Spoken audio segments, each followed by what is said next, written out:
चलो स्टार्ट करते हैं लेक्चर। ठीक है बच्चों, चलो स्टार्ट करते हैं लेक्चर। आवाज आ रही है आप लोग को?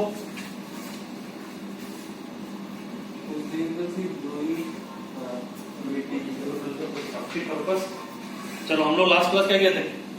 वॉल्यूम रिलेटेड प्रॉब्लम देख रहे थे बच्चों, है ना? तो उसमें हमने बताया था आपको, क्या बताया था? 1/t ln v infinity minus v infinity minus t, है ना? 1/t into ln v infinity into v infinity minus t। तो इस पे क्वेश्चन लिखो। इन द रिएक्शन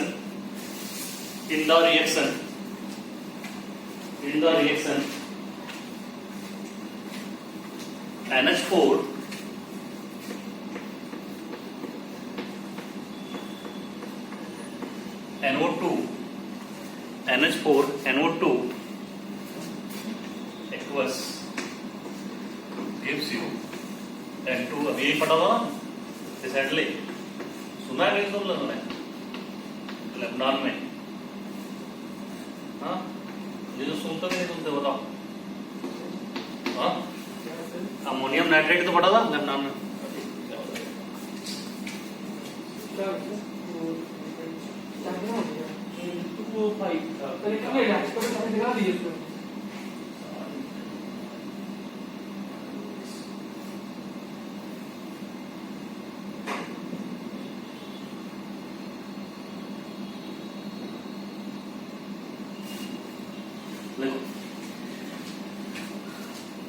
यहाँ तक लिख लिया equation. The volume of N2 after the volume of N2 after the volume of N2 after the volume of N2 after 20 minutes, after 20 minutes and after long time, 20 minutes and after long time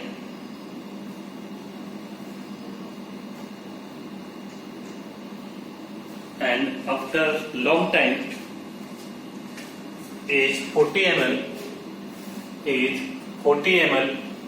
and 70 ml respectively, is 40 ml and 70 ml respectively. The value of the rate constant is, the value of rate constant is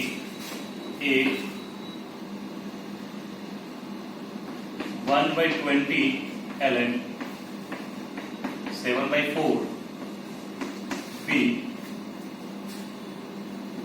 2.303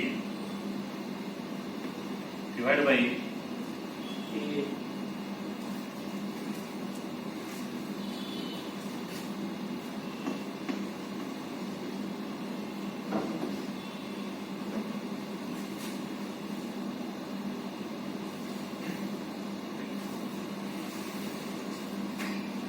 log 7/3 per second, 7/3 per second।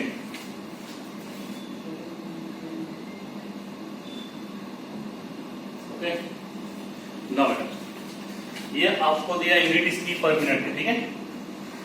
This is पर minute.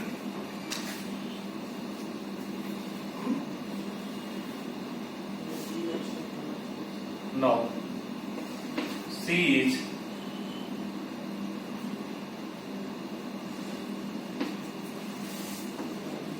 1/20 log 2/3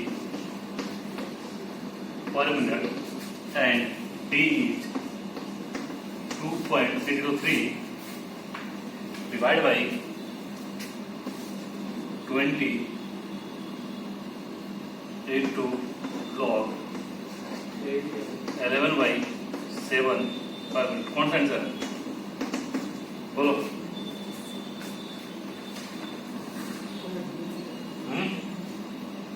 B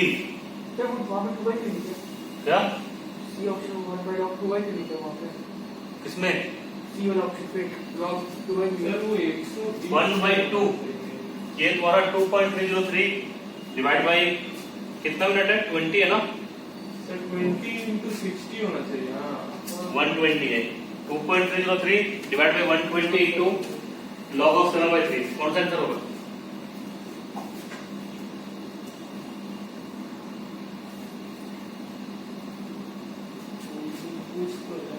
अरे सही तो था, link करवा दिया तुम लोगों ने। हाँ अप्लाई करो। हाँ सर बी है। कौन सा आंसर होगा? बी देखो यूनिट देखो बेटा, सबसे पहले 20 पे है तो ln 7/4 होता है कि नहीं होता है देखना है, ठीक है? तो आपको 20 मिनट में कितना दिया है बताओ? dt है ना, हाँ बीटी भी है। dt इक्वल टू कितना हो जाएगा? 40 ml 40 ml। और आफ्टर बी इंफिनिटी होगा 70। फार्मूला क्या होता है k का? 1/t ln ln b infinity by b infinity minus b2। हाँ, और तुम्हारा जो डाउट था समझ में आया था लिखे तो? हाँ पूरा पूरा 2-3 आंसर रहते हैं। सर वो 2x घट रहा था तो 4x बनते जा रहा था। आप लोग कमेंट करना जो भी ऑनलाइन हो answer A B C D. अब देखो यहाँ पे देखो, इसको अगर सॉल्व करते हैं हम लोग तो पहले 20 लगाएंगे यहाँ पे ln b इंफिनिटी कितना बेटा? 70 माइनस 40 होगा। ये क्या बनेगा? 1/20 इंटू ln लिखोगे 1/20 इंटू ln, ऊपर क्या बनेगा? 7 डिवाइड बाई 30 7/3। तो ये किसमें है? मिनट में है ना, क्योंकि आपको 20 मिनट में दिया है तो पहले मोर देन ऑप्शन इसको बना सकता था। अगर ये भी दे देता और ये भी देता मोर देन ऑप्शन हो जाता ना। तो अभी देखो 7/3 वाला नहीं है, ये नहीं है, ये भी नहीं है, ये भी नहीं है, केवल ये बचा। लेकिन इसलिए यहाँ पे यूनिट का दे दिया पर सेकेंड। तो पर सेकेंड का मतलब क्या हो गया? जो हमारे पास 20 है तो मिनट को हम सेकेंड में चेंज कर देंगे तो हमारा आंसर आ जाएगा k इक्वल टू 1/20 इंटू 60 कर देंगे। और ये देखो हमने ln में निकाला, ln को लोग चेंज करने के लिए क्या करते हैं? 2.303, इसलिए यहाँ पे कर दिया हमने 2.303। तो ये छोटा मोटा लॉग का खेला आपका रहेगा यहाँ पे, बस इससे बचना है तुम्हें। तो सर कहीं भी सेगमेंट की जगह उसी को ऑपरेट कर देंगे सर। पागल है, फिर वहाँ पे लिमिट और इसमें चेंज कर देगा तो कहीं भी सेगमेंट की पोजीशन ही नहीं सुन पाए, चलो अनमोल पोजीशन लिख लो। In the reaction NH4 NO2 gives you N2 plus 2H2O liquid. The volume of N2 after 20 minutes and after 20 minutes and after long time is 40 ml and 70 ml respectively. Full stop. The value of rate constant is option आपको A, B, C and D दिए, ये करना chocolate आपको, ठीक है?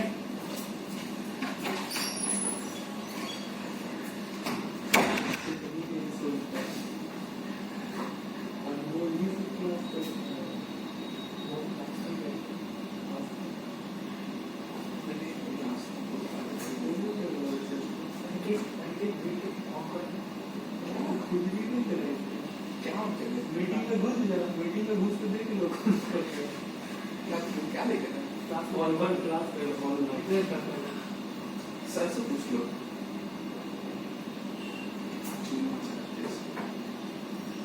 बैठ जाता है कि क्या क्लियर है? चलो नेक्स्ट कंसेप्ट सीखते हैं इससे related.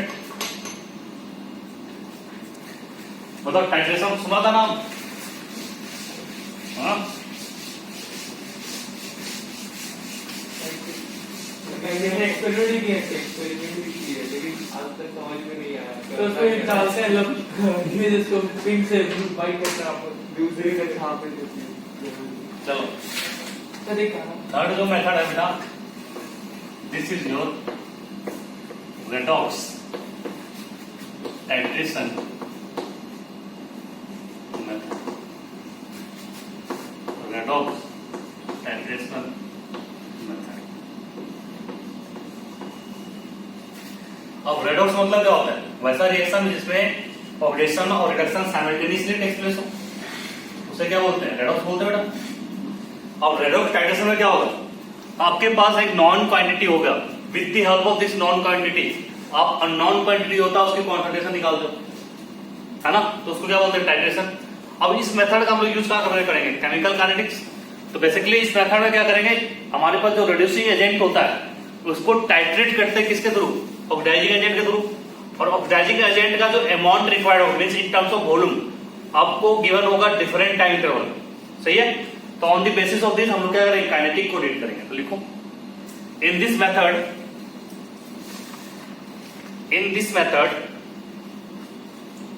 reducing agent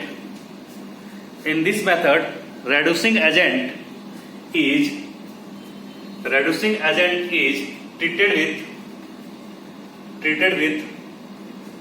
a standard solution of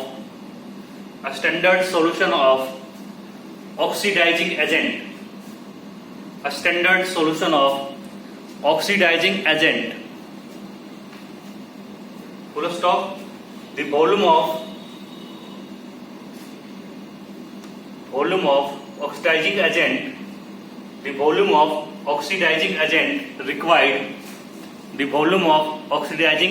required in different time interval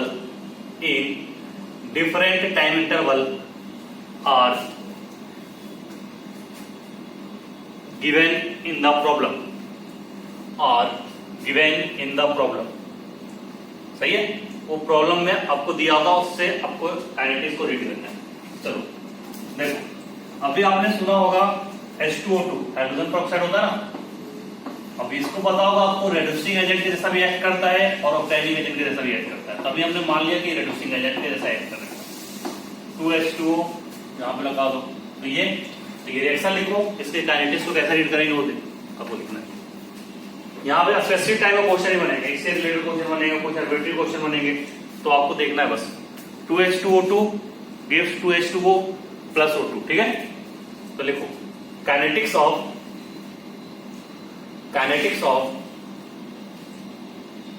above reaction is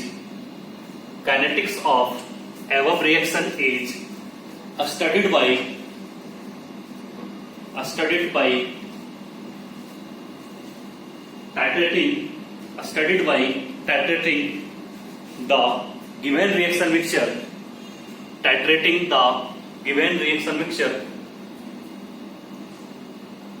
with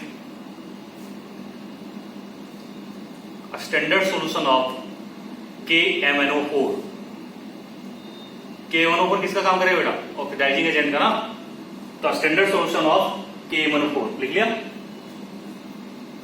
The volume of, full stop के बाद लिखना, the volume of KMnO4 required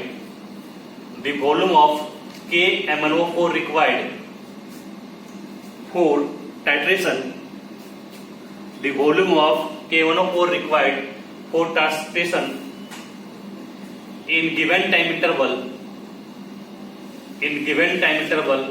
will be given in the problem। तो problem क्या information देगा मैंने बता दिया, सही है? तो वो सारे इंफॉर्मेशन क्या होंगे आपको प्रॉब्लम में दिए रहेंगे, will be given in the problem. Now अब देखो, अब इस रिएक्शन को फिर से लिखो, ठीक है? अब अगर मैं इसको काइनेटिक्स में डील करना चाहता हूं तो T = 0 पे मैं क्या मान लूं? A0।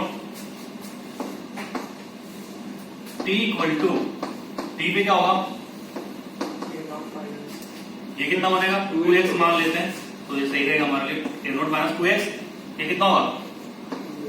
और ये कितना बनेगा? x बनेगा।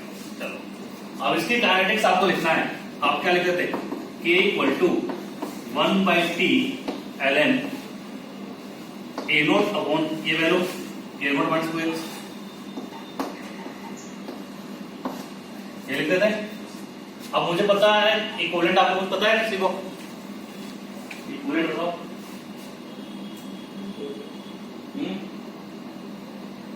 इक्विवेलेंट की थोड़ी सी आइडिया है? हाँ ना बोलो। किसी को नहीं पता तुम तीनों बैठे हुए यहाँ पे। अरे इक्विवेलेंट क्या होता है?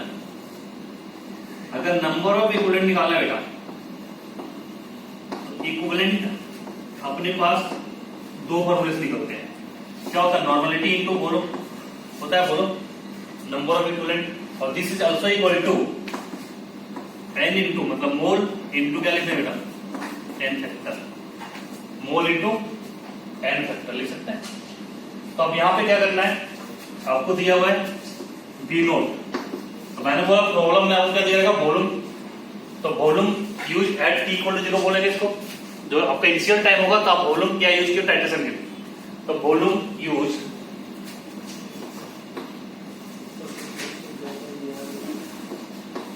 Volume used eight t equal 0। VT क्या होगा बेटा? Volume used eight t equal हो गया। अब हम लोग क्या करेंगे? टाइट्रेट कर रहे हैं, तो ये रिड्यूसिंग एजेंट है, K1O4 क्या था? Oxidising agent. तो वॉल्यूम ऑफ K1O4 यहां पे अगर लिखना चाहो तो मैं इसके लिए लिखा हूं K1O4 के लिए, तो volume of K1O4 used eight t equal 0 and volume of K1O4 used eight t equal t। ठीक है, ऐसे लिख सकते हो। मैं इन जनरल लिख दिया वॉल्यूम, तो ये ऑक्सीडाइजिंग एजेंट है। तो एक आपका रिड्यूसिंग एजेंट है बेटा, एक दूसरा ऑक्सीडाइजिंग एजेंट है, दोनों का इक्विवेलेंट सेम होगा। तो हम लोग यहां कंसेप्ट क्या लगाएंगे?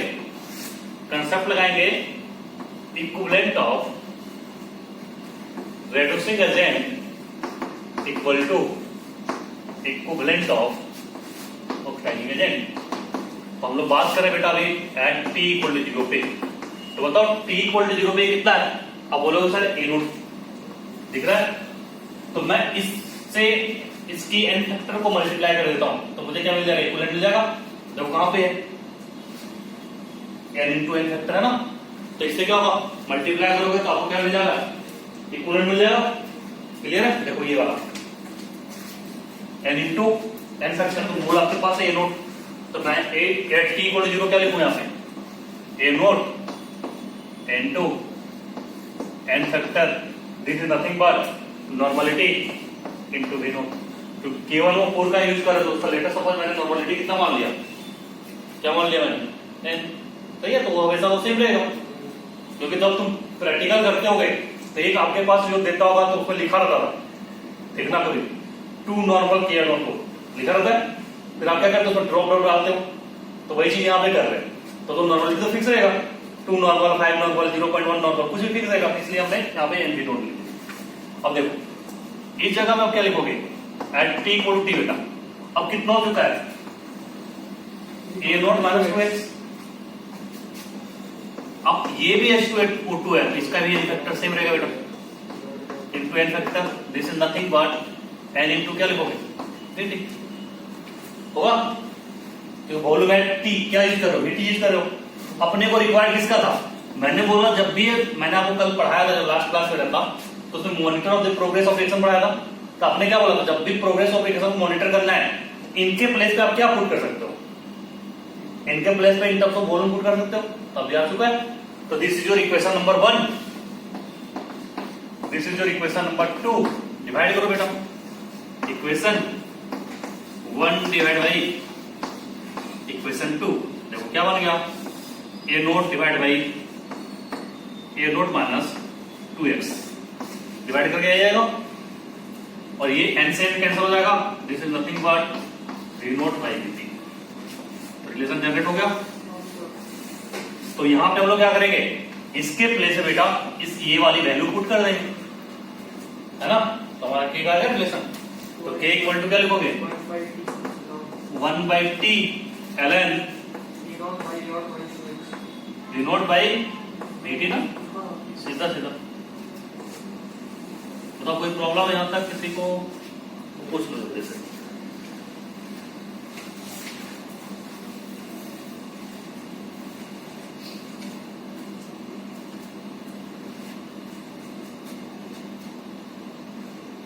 तो बेटा देखो ये रिलेशन जो आया ना, तो इस तरह का क्वेश्चन आपको डायरेक्टली दे देगा। H2O2 दे दिया, सीधा वैल्यू पुट करो V नोट बाई dt का, क्योंकि यहाँ पे जो आप टाइट्रेट कर रहे हो केवल किसको कर रहे हो? H2O2 को। सही है। कभी वो क्वेश्चन में क्या होता है, बोलेगा जितने भी प्रोडक्ट बन गए सबको टाइट्रेट करना है, समझना मेरी बात। अभी मैं किसको टाइट्रेट किया, केवल रिएक्टेंट को।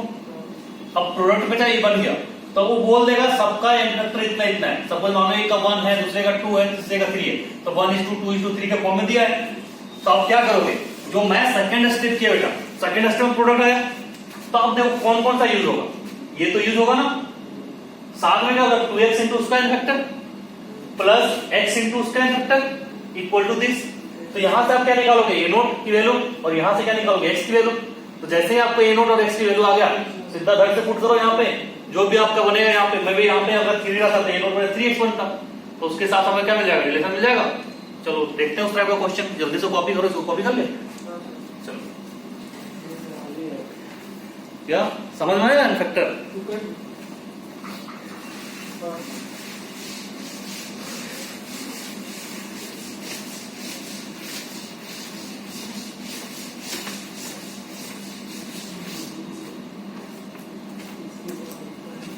Now, question is,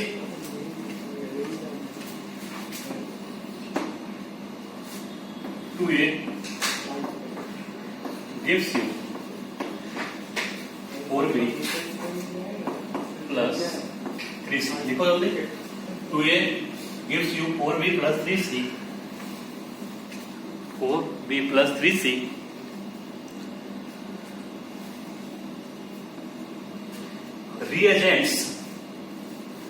Reagent reacts with A, B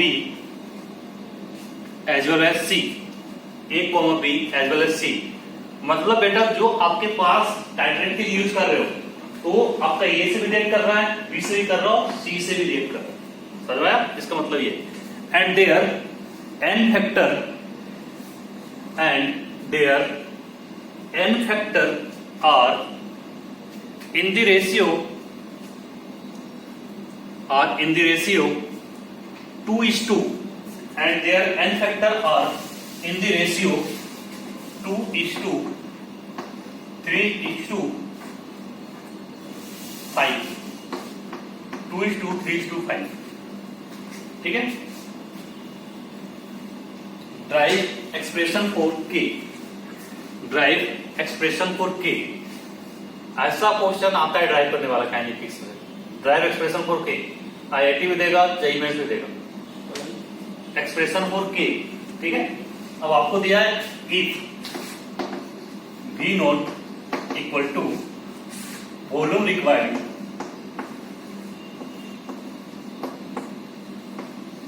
eight T equal to 0, required at T equal to T। सही है, क्लियर बेटा। तो अपने को क्या है, ड्राइव किसका रिलेशन करना है, K का। तो अपने को जो फंक्शन है वो बताए तीनों से रिएक्ट करेगा। तो चलो T इक्वल टू 0 की मान दे सकते हैं, इसको मान लो A नोट, A का होगा 0 0 होगा। अब T इक्वल टू T पे क्या बोल रहा है, ये अपना बन जाएगा A नोट माइनस 2x। ये कितना बनेगा और ये कितना बनेगा, 3x बनेगा, ठीक है। तो उसके हिसाब से आप सेट कर लो।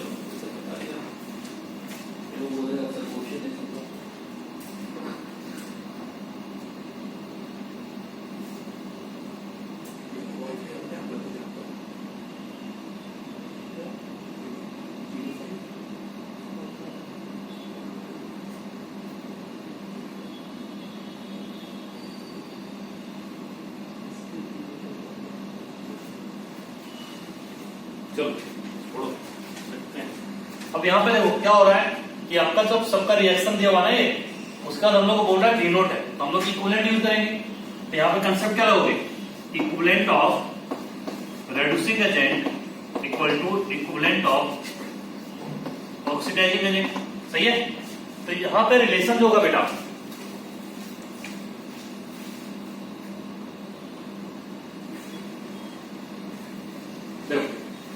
अब जो यहाँ पे रिलेशन होगा तो आपका रिलेशन क्या बनेगा, K इक्वल टू क्या लिखोगे, 1/T ln A note divide by A nought minus 2x।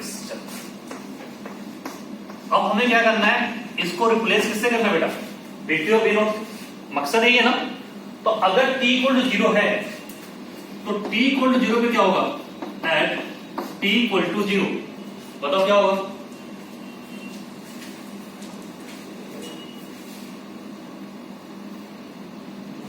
Eight t equal to 0 क्या होगा बेटा, ये इसका n फैक्टर लिखोगे तो n factor into a nought, सही है। This is equal to equivalent of raising unit, इसका कितना वॉल्यूम है n इंटू क्या लिखोगे v नोट, क्लियर है सबको। अब इसका वैल्यू आपके पास क्या है 2:3:5, तो मैं इसको 2 के मान सकता हूं अपने मन से, तो रेशियो है ना, इसको 2 के मान लो, दूसरे को 3 के, तीसरे को 5 के हो जाएगा। तो ये देखो ए नोट क्या हो जाएगा बेटा, सर ये कि वही रिएक्शन कांस्टेंट है। नहीं अरे मैंने कांस्टेंट मान लिया, अलग है। हाँ ये के अलग है, रिएक्शन कांस्टेंट नहीं है, ये मान लो। चलो एस को अवॉइड करने के लिए मैं एबीसी मान लेता हूँ, बच्चे ये मान लेता हूँ सबका, ठीक है 2a, ठीक है। अब कोई दिक्कत है नहीं sir. No, at t equal to t, अब t इक्वल टू t में क्या बोल रहा है, ये भी रिएक्ट करेगा, ये भी रिएक्ट करेगा, ये भी रिएक्ट करेगा, क्लियर है, ये तो बोल रहा है। चलो देखते हैं क्या बोल रहा है। अब a नोट माइनस 2x, बेटा इसका एन फैक्टर क्या दिया 2:2a प्लस ये भी रिएक्ट करेगा, तो क्या लिखोगे 4x इंटू कितना दिया है 3a, तो रेशियो सब पे ले लेंगे, प्लस क्या लिखोगे आगे 3x into 5a equal to बेटा क्या होगा L इंटू VT, बोलो हाँ या ना, होगा। अब इसको मल्टीप्लाई करो, कितना हो गया बेटा ये 2a इंटू a नोट, और a नोट की वैल्यू आपके पास है 2a नोट की वैल्यू थी, nb नोट इसकी जगह यूज कर ले, सही है, प्लस ये माइनस कितना हो जाएगा 4xa होगा। इसको मल्टीप्लाई करो, कितना हो गया 12xa plus 15xa, this is nothing but n into VT, clear बेटा, अच्छा क्वेश्चन है ये। अब देखो इसके जगह पे हम लोग क्या यूज कर लें NB नोट, चलो NB नोट इसके जगह पे मैंने रख दिया, और इसको जब ऐड करोगे 12 प्लस 15 कितना होगा 27, और 27 में 4 कितना हो जाएगा 23, तो this is nothing but 23xa, और ये कहां से आ रहा है हमेशा रेशियो, इस रेशियो को अगर मैं मान लेता हूं के, तो सब रेशियो मल्टीप्लाई हो जाएगा उससे, सही है ना 2:3:5, ठीक है 23 आ रहा ना, इक्वल टू कितना हो जाएगा ये एनपीटी, तो यहां से मैं क्या निकाल सकता हूं x की वैल्यू, चलो यहां से मैं इधर लिख रहा हूं, तो देखो ये अपना क्या बन गया 23xa इक्वल टू, यहां से मैं n कॉमन लेके इसको लिख सकता हूं VT minus V infinity, sorry VT minus V not, कोई दिक्कत है किसी को, VT माइनस V नॉट बनेगा, है ना, टॉपिक समझ में आ रहा है। अब देखो x इक्वल टू क्या लिखो बेटा यहां से n minus V naught divide में क्या लिखोगे 23 हो गया। तो अपने को क्या चाहिए था a नोट की वैल्यू, बेटा a नोट की वैल्यू देखो यहाँ पे है, ये आपने a नोट की वैल्यू निकाल दिया, आपको x की चाहिए था तो x की वैल्यू यहां तक लिखो, उसके बाद फिर मैं मिटाता हूँ या ऊपर जगह ऊपर कर देता हूँ, इधर दिखेगा ना आपको, सर यही वैल्यू पुट कर देना है। हाँ सीधा सीधा वैल्यू पुट कर देना है, और क्या करना है 1/t ln a नोट की वैल्यू बेटा कितना निकाले हो आप nb नोट डिवाइडेड 2a, चलो उसका वैल्यू पुट कर दो, nb note divide by 2a, नीचे भी क्या होगा a नोट है, तो nb नोट डिवाइड बाई क्या लिखोगे 2a माइनस 2x है, देखो यहाँ पे बोर्ड में देखो माइनस 2x है ना बेटा, तो यहाँ पे माइनस 2x है, तो इसके जगह माइनस 2x से आप पुट करेंगे 2 इंटू कितना लिखोगे ये वैल्यू VT माइनस भाई 20 देखो अभी क्या क्या कैंसिल हो जाएगा बेटा यहाँ से, ये तो पूरा कैंसिल हो गया। एन एन एन ए हो गया कैंसिल, है ना। अब केवल एलसीएम लेना है, तो देखो ये 23 ऊपर चला जाएगा, हाँ या ना बोलो। हाँ सर। ln है यहाँ पे, ठीक है, ln 23 v naught divide by, अब देखो इसके साथ क्या आएगा, 23 v नॉट आएगा, क्लियर है, 23 v नॉट और ये 2 v नॉट है बेटा, तो ये अंदर जाएगा बना जाएगा उसके साथ, और ये हमारा dt भी है, तो उसके साथ ऐड करके लिख लो,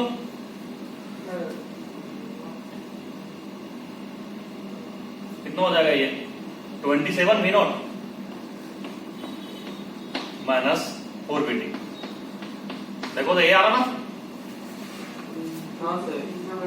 27 आ रहा ना, 27 देखो 23 ये होगा, 23 v not minus minus plus हो जाएगा बेटा, और 2 2 4 v नॉट 27 और माइनस 4 bt, क्लियर है, ये सब क्वेश्चन हो जाएगा, बहुत इजी था। तो करना क्या है, जब भी monitor the progress of reaction है किसी का क्वेश्चन, तो पहले आप काइनेटिक्स लिखो बेटा, प्रेशर रहा तो ए नोट और ए नोट माइनस 2x जो भी रहे उसे प्रेशर से रिप्लेस करो, वॉल्यूम रहा तो वॉल्यूम से रिप्लेस करो, रेडॉक्स टाइट्रेशन रहा रेडॉक्स टाइट्रेशन यूज करो, इससे रिप्लेस करो, ठीक है। तो दिस इज मेथड नंबर 3। अब हम लोग आगे पढ़ेंगे एसिड बेस टाइट्रेशन। कितना सारा मेथड पढ़ना पड़ेगा। ये बस इसके लास्ट है ऑप्टिकल रोटेशन, अरे बहुत बड़ा चैप्टर है ये, एनसीईआरटी नहीं है, एनसीईआरटी वाला मैंने करा दिया, हाँ मेरी एनसीईआरटी वाला जो वाक्य है ना कोलिजन थ्योरी याद हो जाएगा, मैं टेंशन मत दो, मुझसे मिलना बाहर या तो मैं क्लास में बोल देता हूँ एनसी क्या क्या पढ़ना है, ऐसा होता है ना, तो पूछे था फोन करके, फोन नहीं किया तो व्हाट्सएप किया था ना, वही सवाल है, प्रिमिटिव सेल सवाल था, बॉडी सेंटर बॉडी सेंटर को लिखा था, मैं वही बोला था इसको कि देख उसको पढ़ लेना, पहला क्वेश्चन बॉडी सेंटर की भी था, वो देखो 8 था एक तो कोऑर्डिनेशन नंबर, बॉडी सेंटर अरे तो उसका तो पूछने देखो, ऐसा डिजिटल वाला, ऐसा बी होता है ना, तो इसको डिजिटल कैसे लिखो, बात हो गया, हाँ? वो तो हम पढ़ाएंगे तो कैसे ऐसे एवं सर्च मार के ये कर रहा है, स्क्रीनशॉट भेज, वो बोला था ये अनिकेत की सर भेजूंगा, तो बोला ठीक है भेज देना, मैं फिर वो बता दूंगा हम तो, क्योंकि भाई 21 में पढ़ते हैं ना अंजन, हाँ अंजन दीपांशु और ये अनिकेत, लोकेश सर को डाउट पूछता मैं एग्जाम का क्वेश्चन, सर बना के दे दिया, भर दिया है। Acid base titration, acid base titration, सही है। तो यहाँ पे देखो बेटा क्या टाइट्रेशन में क्या होगा, आपके पास एसिड होगा तो उसको बेस से टाइट्रेट करना पड़ेगा, बेस होगा तो एसिड से टाइट्रेट करना पड़ेगा। तो यहाँ पे क्या एग्जांपल है, एसिडिक हाइड्रोलिसिस ऑफ एस्टर बताया था, तो उसका एग्जांपल लेते हैं, एसिडिक हाइड्रोलिसिस ऑफ एस्टर।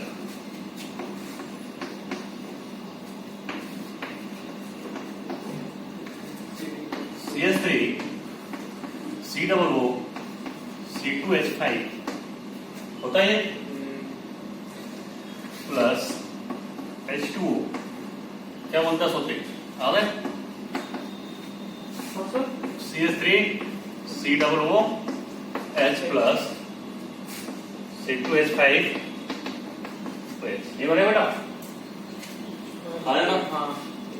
अब देखो अपने को किसका टाइट्रेशन करना है, एसिड और बेस के बेटा, तो देखो एसिड कौन सा है, CH3COOH, और ये आपको पता होगा एसिडिक में नियम होता है, तो ये इसके लिए बेटा किसका काम करता है बताया था आपने, आपको कैटलिस्ट का सूडो ऑर्डर में लिखवाया था, आ रहा है, ये काम करता है कैटलिस्ट का, ठीक है।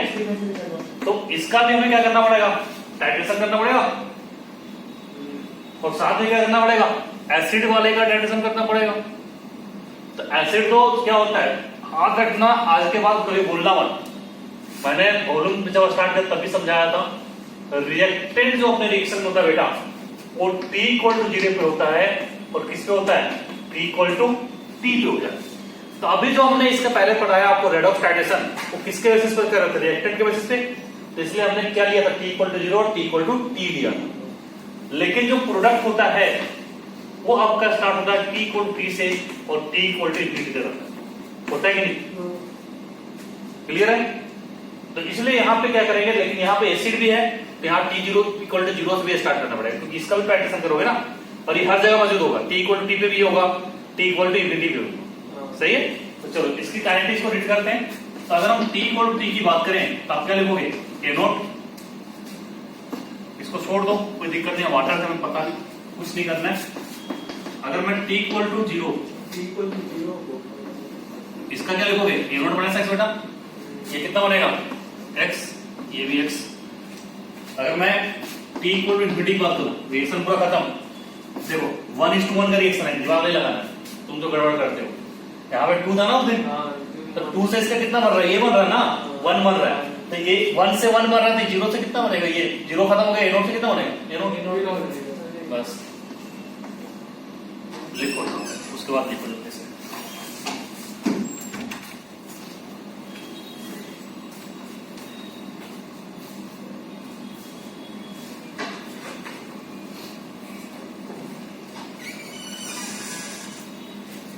तुम लोग को ऑप्टिकल आइसोटोप हो चुका है?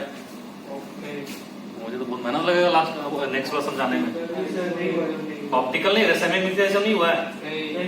क्या चल रहा है? चल क्या रहा है? कायरल सेंटरेशन नहीं हुआ है? कायरल सेंटर हुआ है। कायरल तो उसको कायरल तो ऑप्टिकल में पढ़ाते हैं। कायरल भी वहीं से आता है ना, कायरल सेंटर। हाँ, वो कांसेप्ट से ये स्ट्रक्चर निकालने के स्ट्रक्चर ड्रॉ करने के लिए सर बना। चलो लिखो इसमें, kinetics of above reaction is studied by kinetics of above reaction is studied by titrating the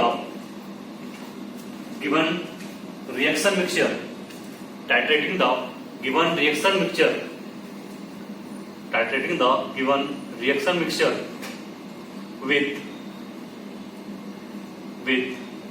a standard base।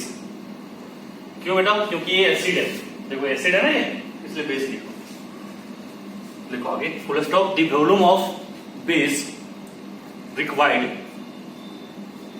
The volume of base required for titration, the volume of base required for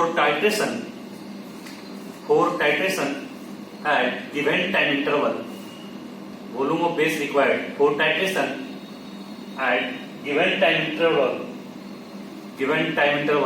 is given in the problem। या तो इसके जगह will कर दो, will given in the problem. ठीक है, problem दिया रहता है। चलो अब देखो, अगर मैं इसकी काइनेटिक्स लिखता हूं भी, तो बताओ इसकी काइनेटिक्स आप क्या लिखो? फर्स्ट ऑर्डर है ln A naught upon A nought minus x बेटा। लेकिन यहाँ पे एसिडिक है तो पहला कैटलिस्ट है, तो जब इक्विवेलेंट कंसेप्ट लगाओ तो कैटलिस्ट के लिए वॉल्यूम रिक्वायर्ड होगा। तो T इक्वल टू 0 क्या होगा बेटा? V nought volume of acid required at T equal to 0। T equal to 0 में जितना वॉल्यूम लगेगा वो है। अब लिखो VT। अब VT में क्या क्या मौजूद होगा मैं बोलते जाता हूँ, समझते जाता हूँ। अभी केवल बेटा T इक्वल टू 0 पे H प्लस होगा, equivalent of catalyst equal to जो आपको वॉल्यूम है। सही है? अब जब T होगा तो ये तो रहेगा ना, और साथ में क्या हो जाएगा हमारा एसिड, ये भी रहेगा। क्लियर है? तो वॉल्यूम ऑफ, अरे यहाँ पे एसिड लिख दिया, बेस कर लेना। Volume of base required at T equal to T। इसके बाद क्या होगा? V इंफिनिटी बेटा। तो V इंफिनिटी क्या प्रेजेंट होगा था? ये तो रहेगा ना, और साथ में ये रहेगा, है ना? तो क्या लिखोगे? Volume of base required at T equal to infinity. तो volume of base required t equal to infinity. जल्दी से इसको कॉपी करो।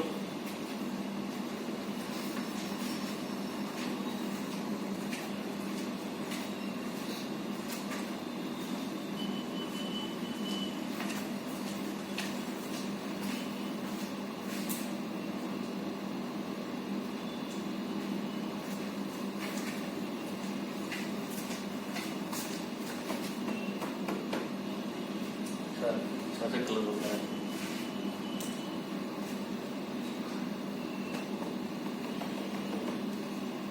लिख लिया? चला गया नहीं।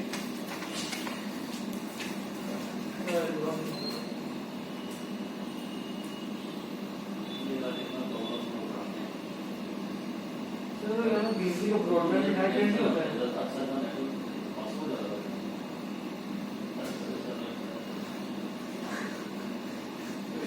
सर बीसी का ब्रॉडबैंड कनेक्ट कर लीजिए ना।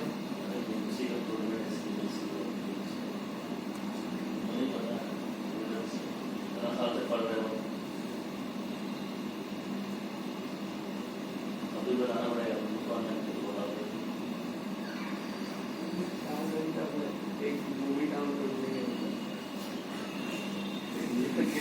इससे तो ऊपर गाड़ी पर कनेक्ट होता है सर। बाकी वीडियो देख रहे हैं। चलो कनेक्ट होगा, ठीक है। बेटा क्या करें, लिखो। लिख लिया सबने? इसका आगे देखते हैं। अब हम लोग क्या करेंगे, इक्विवेलेंट कंसेप्ट लगा के ये ए नोट की वैल्यू और एक्स की वैल्यू फाइंड आउट करने की कोशिश करते हैं, तो हमारा काम बन जाएगा। तो देखो, अगर मैं यहाँ पे लिखता हूँ एट t इक्वल टू 0, क्या लिखोगे? Equivalent of catalyst, equivalent of catalyst equal to क्या लिखोगे? Equivalent of base. होगा बेटा? तो t इक्वल टू 0 में कितना वॉल्यूम था आपके पास? v note. तो इक्विवेलेंट ऑफ बेस कितना होगा? n पूरी नोट। तो यहां से आपने क्या निकाल दिया? Equivalent of catalyst equal to nv naught. This is your equation number 1। सही है।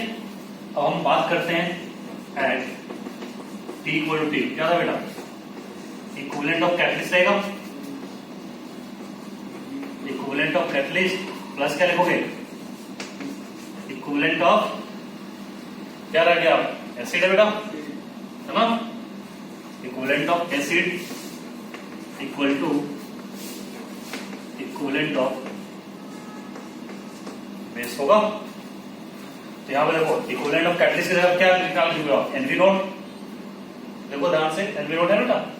चलो एनवी नोट, इसकी वैल्यू कितनी है? एक्स इंटू क्या लिखोगे? एन फैक्टर ऑफ एसिड लिख सकते हैं। और ये कितना हो जाएगा? Normality into V T. N V naught कहां से लिखा? फर्स्ट वाले से। चलो इसको सॉल्व कर लेते हैं। हमारा यहां से क्या आ जाएगा? एक्स की वैल्यू आ जाएगी। तो देखो यहां से अगर सॉल्व करोगे तो एन कॉमन हो जाएगा। ये क्या बन जाएगा? V T minus V naught. V T minus V naught, N common, divide by क्या करोगे? एन फैक्टर बेटा। ये आपका क्या आ गया? एक्स की वैल्यू। तो ये हमारा एक्स की वैल्यू है यहां से। चलो यहां तक लिखो, उसका ऊपर मिटा देता हूं।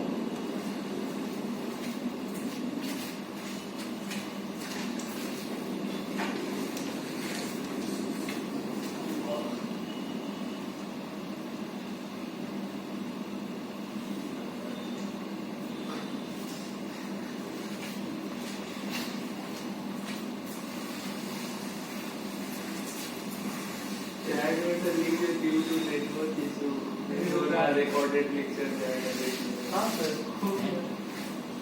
क्या हुआ?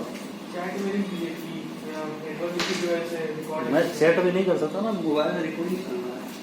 नहीं इसमें देखो वो तो जूम चलेगा तो जूम ही नहीं चलता कनेक्ट नहीं है ना।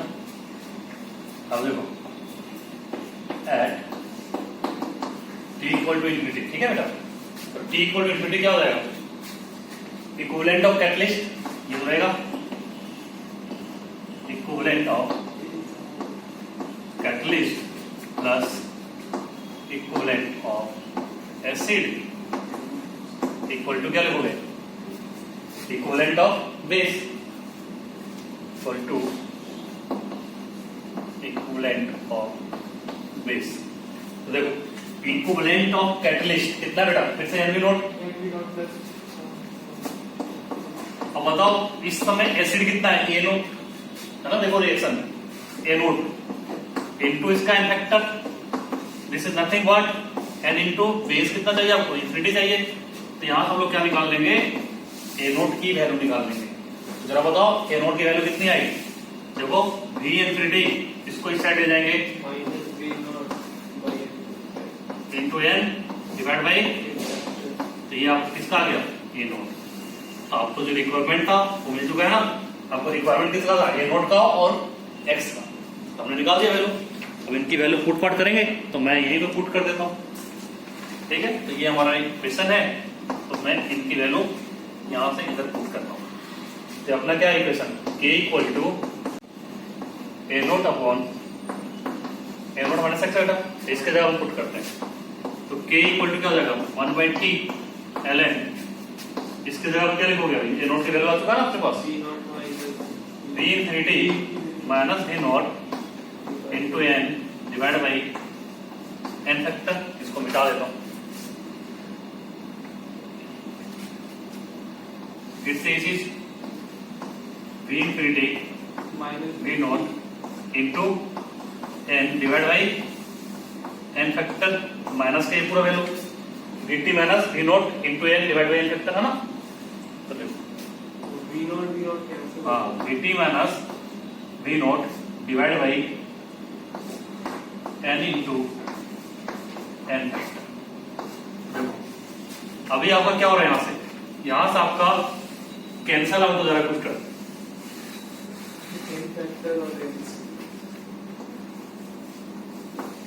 n factor n factor n factor n n n cancel हो गया बेटा। अब यहां से देखो v नोट कैंसिल होगा क्योंकि माइनस का ये प्लस बन जाएगा कैंसिल हो गया। तो फाइनल जो एक्सप्रेशन आया क्या आ गया k equal to 1/t ln v infinity minus v naught divided by v infinity minus v naught divided by v infinity minus 50। This is your expression लिख लो जल्दी से स्टेप बाय लिखते जब गए होगे तो कोई दिक्कत नहीं।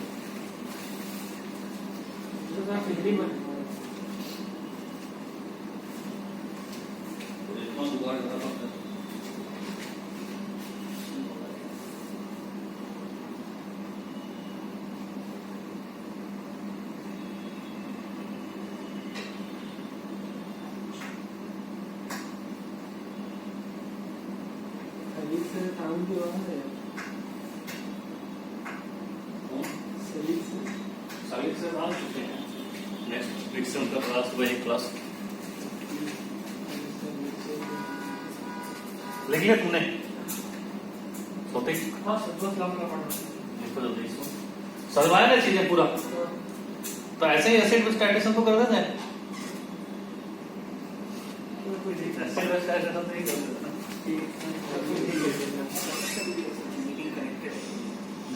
ऐसा नेटवर्क इशू आ रहा है लोअर काफी मोबाइल से कर रहा है ना।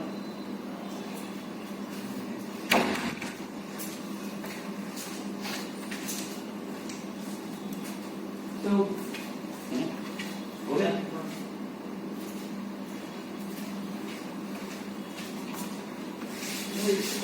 आईएमओ जरा वीडियो कॉल पर I don't know I am तो वीडियो कॉलिंग होता है नेट भी कम खाता है गूगल भी प्लेस कम खाता है देख रहा है नहीं गूगल भी नहीं आईओ का बात कर आईओ का बात कर नेट कम खाता है आईएम में एक आदमी पढ़ेगा ना सबको थोड़े वीडियो कॉलिंग आया हो। देखो क्वेश्चन लिखो छोड़ो चलो क्वेश्चन लिखो बात मत करो लो चलो क्वेश्चन लिखो बेटा जल्दी। What should be the relation between V naught Vt and V infinity. What should be the relation between V naught, Vt and V infinity if 50% of ester is hydrolyzed? 50% of ester is hydrolyzed.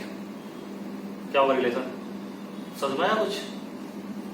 Ester क्या करो बेटा, hydrolyse कर रहे हो, CH3 C double O C2H5 plus H2O in presence of catalyst क्या बनाता है? CH3 C double OH C2H5 OH. तो अगर मैं T इक्वल टू 0 की बात करूं, बताओ T इक्वल टू 0 क्या होगा? A naught T equal to T पे कितना होता है? ये कितना बनेगा x? इसकी बात अभी नहीं करते. चलो अब यहाँ पे देखो, ये क्या बोल रहा है? 50% हमारा क्या एस्टर हाइड्रोलाइज हो रहा है बेटा. तो बताओ ये ए नोट था, ये कितना बन जाएगा? ए नोट बाई 2 बनेगा. क्लियर है? 50% पे नहीं बनेगा. हाँ, उसका मतलब नहीं है अपने को. अब देखो यहां से काइनेटिक्स लिखो. K इक्वल टू क्या लिखोगे? 1/T ln A naught upon A note 1/6. इसकी पूरी वैल्यू कितनी हो जाएगी? 1/2. 2 हो जाएगी. 2 हो जाएगी. तो अभी हम इस रेशियो के जगह पे रिप्लेस किसको करते हैं बेटा? V note Vt V infinity. अगर ये वैल्यू की ratio A naught upon A nought minus x होगी, तो जो हमारा इसका टर्म में जो फॉर्मूला आ रहा था उसका भी रेशियो यही होगा. तो मैं इसके जगह क्या लिखता था बताओ? K equal to 1/T ln क्या लिखे थे ऊपर? V infinity minus V not था. V infinity minus V naught divide by V infinity minus. अगर ये दोनों सेम है, तो अगर आपने इसका बोला कि अगर ये 50% हो रहा है बेटा, तो A naught upon A nought minus x कितना हो रहा था? 2 हो रहा था. तो that implies that V infinity minus V naught divide by V infinity minus Vt equal to 2 होगा. चलो, तो इसका मतलब क्या हो गया? V infinity minus V naught divide by V infinity minus Vt equal to. अब बताओ, ये चीज अगर नहीं जानते, ये क्वेश्चन देखते तो समझ में आता?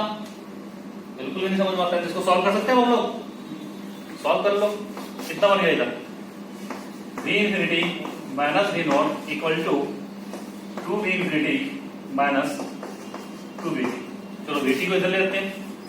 2Vt equal to V infinity, और ये क्या हो जाएगा? V नॉट हो जाएगा प्लस हो जाएगा बेटा. तो Vt इक्वल टू क्या हो जाएगा? V infinity plus V not पूरे का होल टू. वो समझ में आ गया ना? ये देखो, ये सब क्वेश्चन में कोई जान नहीं होता है. इसी टाइप का क्वेश्चन आपसे हमेशा पूछते रहेगा, आपको करना ही. ठीक है? बाकी क्या करेगा? सीधा सीधा वैल्यू इसका रख देगा बेटा. टेबल बना देगा. मैं बता दूं क्वेश्चन क्या करेगा? टेबल बना देगा. T इक्वल टू 0 पे वॉल्यूम दे देगा. तो क्या हो गया? V नॉट हो गया बेटा. T इक्वल टू T पे वॉल्यूम दे देगा. Vt हो गया. और T इक्वल टू इंफिनिटी दे देगा. बोलेगा rate constant after T equal to इतना टाइम बताओ मुझे. तो आप लगाना, टाइम यहां पुट कर देना. V इंफिनिटी वैल्यू आपके पास है, V नॉट की है, V इंफिनिटी की है, Vt की है. हो गया क्वेश्चन सॉल्व. फार्मूला केवल करना चाहिए. ठीक है? इसलिए तो मैंने डिफरेंट केसेस का मैंने ड्राइव कर दिया. एक्चुअली टीचर ड्राइव नहीं करा, तो बच्चा को खुद ड्राइव करना पड़ता. मैं तुम्हारी चीजों को आसान कर रहा हूं, खुद से ड्राइव करवा देना सब. चलो, और ऐसे प्रॉब्लम हमेशा चाहिए एडवांस में दिखते हैं.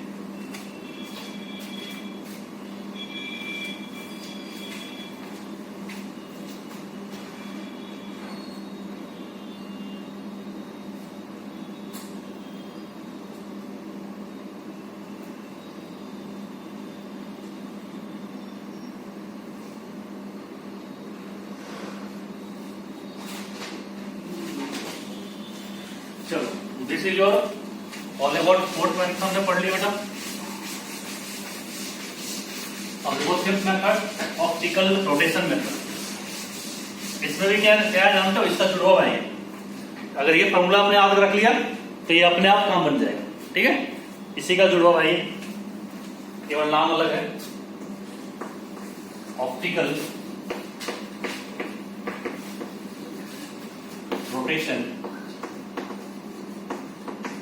मेथड। तो ये आपको कंसेप्ट यूज कराएगा ऑप्टिकल आइसोमेरिज्म का। नहीं पढ़े तो मैं समझाऊंगा, कोई दिक्कत नहीं है। इन्वर्जन ऑफ केन शुगर बताया था बेटा, inversion pseudo first order reaction follow करता है। तभी हम लोग स्पेशल केसेस पढ़ रहे हैं ना इसका, इन्वर्जन ऑफ केन शुगर। अब देखो इन्वर्जन ऑफ केन शुगर क्या होता है। जैसे हमारे पास क्या था, शुगर का बताओ, C12 H22 O11 H2O access में था, in presence of H+ catalyst था बेटा। इसके पीएच के अंदर न्यूमेरिकल क्या है ना, ये क्या बनता है, ग्लूकोज और फ्रुक्टोज बनाता है ना, C6H12O6 प्लस C6H12O6 ये बनता था। तो जब इससे आप प्लेन पोलराइज्ड पास करते हो, when you pass plane polarized, तो क्या होता है, ये रोटेशन शो करते हैं बेटा। ठीक है, जो रोटेशन आपको मिलता है वो आपको डिफरेंट टाइम इंटरवल में प्रॉब्लम में दिया होता है। ये फिजिकल केमिस्ट्री दिया रहेगा, ऑर्गेनिक केमिस्ट्री निकालना होता है।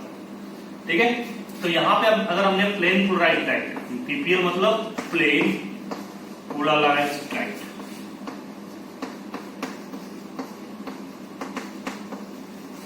प्लेन पोलराइज्ड, ठीक है, प्लेन पोलराइज्ड लाइट अगर आप यहाँ पे पास कराते हो डिफरेंट टाइम इंटरवल में, तो क्या होगा बताओ, बोलो। ये अपना रोटेशन सॉल्व करेंगे। दो तरह का रोटेशन पढ़ा होगा आपने, डेक्स्ट्रो रोटरी और लीवो। शायद आसान से पढ़ा गया था ना हम लोग को, जो सेकंड बैच को डेक्स्ट्रो लीवो पढ़ाया था ना, वही कलर है। इसमें पढ़े अब देखो ये अपना शो करते हैं, राइट साइड में जाता है डेक्स्ट्रो रोटरी, डेक्स्ट्रो, और ये क्या होता है बेटा, लीवो होता है। तो डेक्स्ट्रो हमारा क्या होता है, plus alpha, positive right side turn करता है। तो ये प्लस अल्फा 1, ये प्लस अल्फा 1 और ये माइनस 1। ठीक है, राइट साइड होता है इस साइड और लेफ्ट इधर। ठीक है बेटा, तो जैसे मानो कि ये प्लेन पोलराइज्ड लाइट है, तो आपने ट्यूब में रखा है सॉल्यूशन को और यहाँ से प्लेन पोलराइज्ड लाइट पास कराया, तो जो सॉल्यूशन मिक्सचर है कुछ लेफ्ट के डायरेक्शन में टर्न करेगा, कुछ राइट के। तो जो आपका डेक्स्ट्रो होता है तो उसमें क्या होता है, पॉजिटिव डेविएशन, इसमें क्या होता है प्लस अल्फा 1, इसमें क्या होता है माइनस। तो ये अल्फा 1, अल्फा 2, अल्फा 3 लिख लो, क्योंकि सबका एंगल और रोटेशन अलग अलग होता है। ठीक है, क्लियर। तो आप इसका एनालाइज करते हैं तो आपको क्या होगा, डिफरेंट टाइम इंटरवल बेटा अल्फा 1 की वैल्यू दिया रहेगा, अल्फा 2, अल्फा 3 एंगल के टर्म। ठीक है, तो इसको बोलते हैं स्पेसिफिक रोटेशन बोलते हैं। ये आपको शायद पता होगा, नहीं है। अगर मैं t = 0 पूछूं तो कितना होगा इसका, a0, ये दोनों 0 होगा बेटा। t = t कितना लिखोगे, कहानी तो सारा सेम है, x t = ∞ 0 कितना बनेगा ये,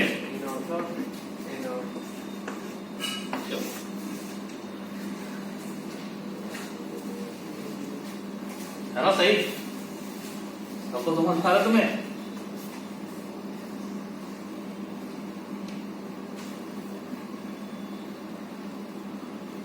लिखने के बाद नीचे लिखना,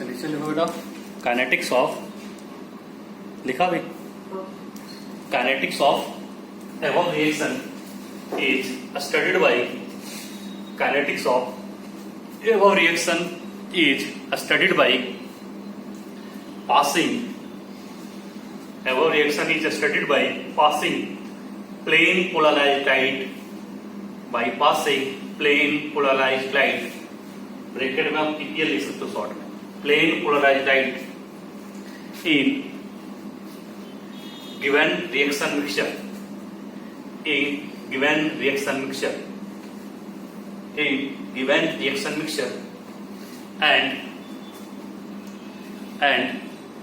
angle of rotation eight different time interval is given in the problem, and angle of rotation at different time interval is given in the problem. Clear है बेटा? वो आपको दिया रहेगा। तो आपको जब सर पढ़ाएंगे सालिक सर जो भी आपको भी ऑर्गेनिक कमीशन पढ़ाते हैं, theta is directly proportional to C by L होता है। सी क्या होता है? कॉन्संट्रेशन, और एल क्या होता है हमारे पास? लेंथ। कि जो आप ऑपरेटर से पास करोगे उसका सर्टेन लेंथ होगी, ट्यूब रखोगे ना, और इसकी कॉन्सेंट्रेशन पे डिपेंड करेगा। अब हम थीटा को क्या लिखते हैं? प्रोपोर्शनैलिटी साइन बताते हैं, तो this is alpha C by L बेटा। तो दिस इज नथिंग बट आपका ये आ गया ऑप्टिकल रोटेशन। सी कॉन्सेंट्रेशन, एल लेंथ। हाँ लेंथ भाई ट्यूब का जो आप इसमें पास करोगे। हाँ अरे उसको टेस्ट ट्यूब बोलते हैं ना, जो ट्यूब रहता है, हाँ उसी का लेंथ। या तो जो आप टेस्ट ट्यूब यूज करोगे, जो ट्यूब बोलते हैं ना, उसको क्या बोलते हैं? टेस्ट ट्यूब बोलते हैं। मैंने सॉर्ट ऑफ बोला ट्यूब का क्या हुआ, देखने लगे अच्छा देने लगा। अब देखो इसमें कोई डेरिवेशन अपने सिलेबस में नहीं है, कोई दिक्कत नहीं है, वो ड्राइव हो सकता है, लेकिन आप केवल इसका रिलेशन ध्यान रखना। क्योंकि मैं ड्राइव करूंगा अभी पचेगा नहीं आपको, क्योंकि आपका ऑर्गेनिक में नहीं हुआ ना, ये हुआ है ऑर्गेनिक में नहीं हुआ ना, जब सा लगेगा देखो। हाँ P इक्वल टू जीरो बेटा, इसके लिए दिया जाएगा आर नोट। आर नोट क्या है? Angle of rotation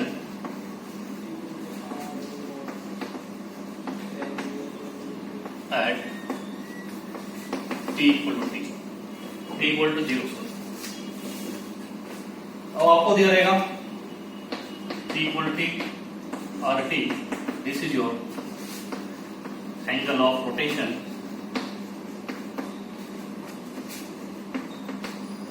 at T equal to T and T equal to T, that is your R into T. This is nothing but angle of rotation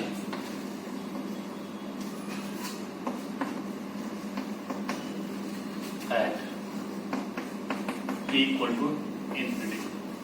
clear है?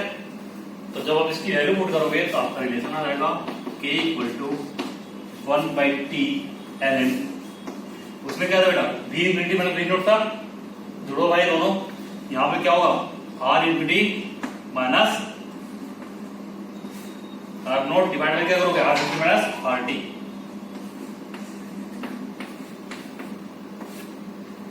और ऐसे भी भूल जाओ तो केवल क्या रखना दोनों फार्मूला में, इनफिनाइट से हम डिवाइड कर दूंगा। ठीक है? अब देखो ln की वैल्यू क्या आना चाहिए अपने?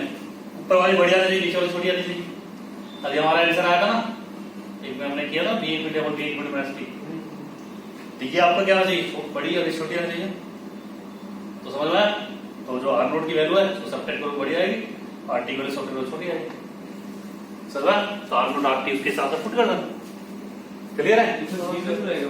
हाँ सब गिवन रहेगा data, R in T R naught R सब दे देगा, कुछ नहीं निकालना पड़ेगा।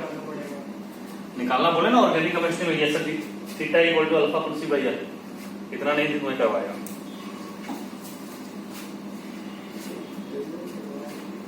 देखो ऐसा निकलता है, जैसे मानो थीटा की जगह आर नोट पुट कर दे बेटा, दिस इज योर अल्फा 1, सी 1 कितना है? ए नोट डिवाइड बाय एल, ये टी इक्वल टू 0 के। फिर हम आर टी निकालेंगे, तो आर टी के लिए जितना टर्म था सबका लिखना पड़ेगा। इसका कितना हो गया था? ए नोट माइनस एक्स हो गया था, तो यहाँ पे alpha 1 A naught minus x divide by L plus लगा दो। दूसरे वाला कितना हो गया था? यहाँ पे अल्फा 1 अल्फा 2 उसका मानो एक्स बाई एल, तीसरे का जो था वो निकाल दो माइनस करके अल्फा 3 इंटू। तो ऐसे ऐसे करके सॉल्व करोगे तो आंसर आएगा। ठीक है, आर इंटू टी के लिए लिखे, तो इतना ड्राइव क्यों करना, सीधा सीधा। ठीक है,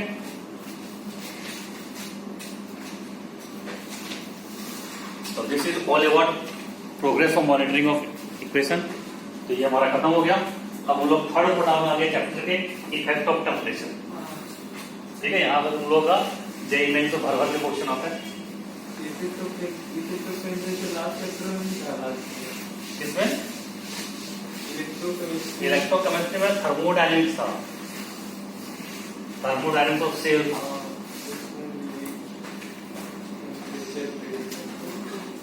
लिखो इफेक्ट ऑफ टेम्परेचर।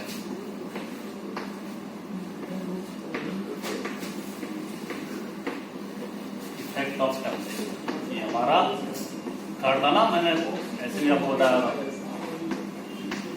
तो हम लोग अब अपने सिलेबस का 75% कंप्लीट कर चुके हैं, काइनेटिक्स का 25% बचा हुआ है।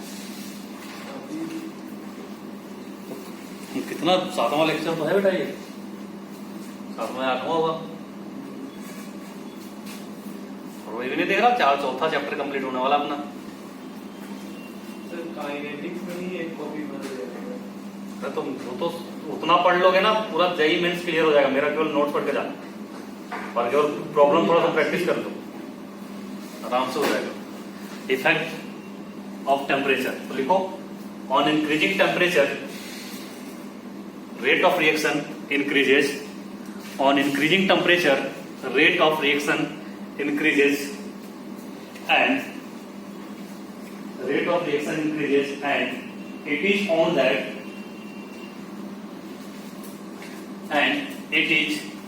that on increasing temperature by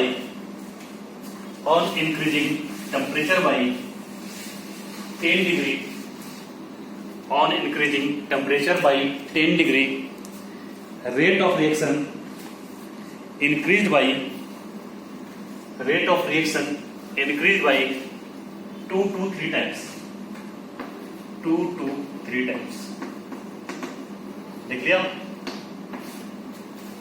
अब आगे लिखो टेम्परेचर कोफिशिएंट। यहां से क्वेश्चन आता, टेम्परेचर कोफिशिएंट इसको लिखते हैं TC। Temperature coefficient that is TC लिखो, it is denoted by alpha, and defined as, board के लिए चीज पढ़ के जाना, and defined as ratio of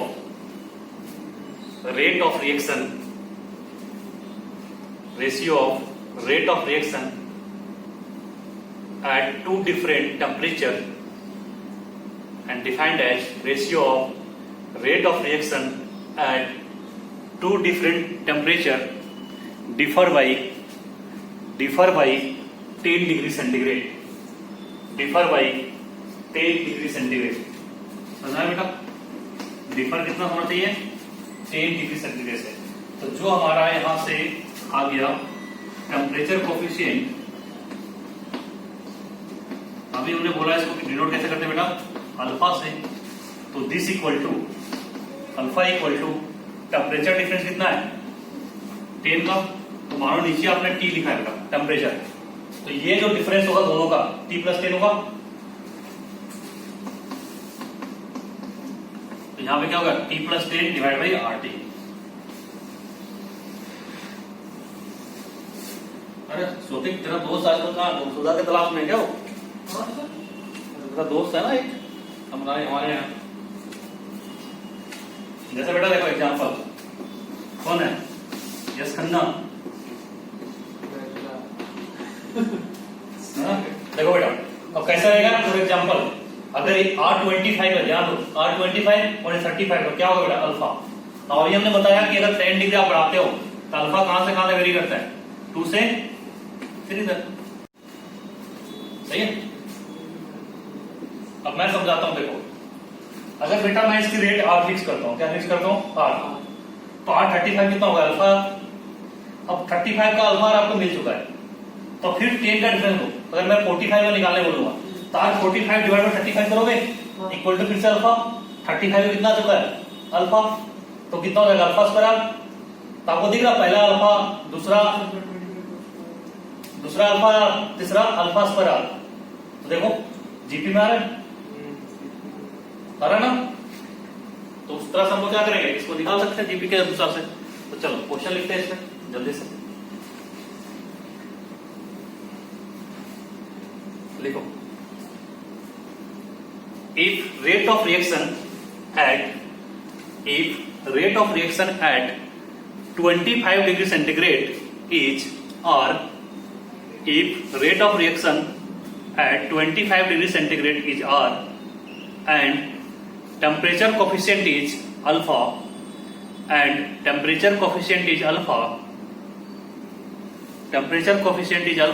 then calculate rate of reaction at 35 degree centigrade, 45 degree centigrade, 55 degree centigrade, 65 degree centigrade. हो जाएगा बहुत इजी तरीके से। मतलब फर्स्ट कितना है बेटा? अल्फा फिर अल्फा स्क्वायर ऐसा कर दोगे ना तो देखो सिंपल सा बात है। आपको क्या दिया पहले? R25 दिया बेटा, कितना दिया है? R दिया है, तो 10 का डिफरेंस में आपको पूछा है R35 by R25 equal to क्या लिखोगे? अल्फा, टेम्परेचर कोएफिशिएंट ही है। तो चलो R35 कितना बन गया? अल्फा इंटू आर, क्योंकि इसका वैल्यू तो ये है। तो एक और करके देख लेते हैं, उसके बाद रिलेशन निकाल देते हैं। 35 के जगह यहाँ पे 45 करो,